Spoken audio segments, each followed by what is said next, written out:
Ubos karon sa heightened alert ang lalawigan sa Davao del Sur human sa sunod-sunod nga landmine explosions.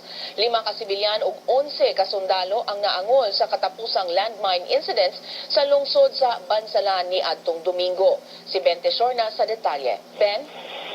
Medyo, gidudahan sa mga otoridad ang duha ka grupo sa New People's Army na mo'y responsable sa plano pagtimog dugang pagpangatake sa lalawigan. Sa landmine explosions ni atong Domingo, kasanda ng mga sundalo ubos sa 39th Infantry Battalion dito sa Sitio Kalutakay, Barangay Managa sa lungsod sa Bansalan. Dito nagpilita pagkaigo sa landmine sa ambulansya sa Provincial Disaster Risk Reduction Management Council na nag-convoy sa ibang ambulansya samtang nagpadulong sa nahimutangan sa mga nasamtang sundalo. Natin sa militar, ang Front 51 ubos ni Commander Rangang ang responsable sa duha ka landmine explosion sa Bansalan.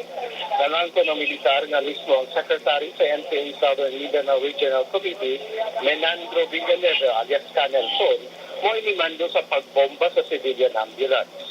Ginong ana sa critical condition ng duha sa mga rescuers na naangulog na nakapakaroon sa Digos Doctors Hospital. Sila mao si Genaro de Mayas, kisado na isamad sa ulo, o si Alberto Capual Jr. Daghang salamat Ben Tesorna reporting gikan Davao City.